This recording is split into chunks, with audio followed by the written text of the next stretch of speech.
आज चैत्र शुद्ध प्रतिपदा, मराठी नवीन वर्षाचा पहिला दिवस आणि यालाच गुढीपाडवा आणि वर्ष प्रतिपदा असंही म्हणतात।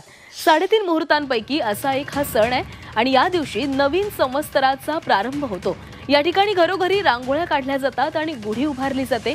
प्रभू रामचंद्र 14 वर्ष वनवास संपवून लंकेचा अधिपती रावणाचा वध करून विजयी होऊन जेव्हा अयोध्येत परतले तो दिवस होता चैत्र शुद्ध प्रतिपदेचा आणि या दिवशी घरोघरी गोडधोड पदार्थ केले जातात। रांगोळ्यांची कलाकुसर, मोटरसायकलींवर स्वार झालेल्या महिला आणि पुरुष, विविध ढोल ताशा पथकांची गर्जना, ध्वजपथकांची आकर्षक सादरीकरण, तलवारबाजी, निरनिराळ्या विषयांवरचे चित्ररथ अशा शोभायात्रा ठिकठिकाणी निघू लागलेल्या आहेत। नववर्षाच्या स्वागतासाठी निघणाऱ्या शोभायात्रांमधून मराठी संस्कृतीचे दर्शन घडतंय। तर सध्या आपण ही 3 दृश्य बघतोय। मुंबईतल्या गिरगावमध्ये देखील या शोभायात्रेला सुरुवात झालेली आहे। डोंबिवली आणि नागपूरमधली दृश्य आहेत। डोंबिवलीमध्ये या विद्यार्थ्यांनी या पथकांमध्ये सहभाग घेतलेला आहे। नागपूरमध्ये देखील शालेय विद्यार्थ्यांकडून या लेझिमचं प्रात्यक्षिक दाखवले जात आहे, सादरीकरण केले जात आहे।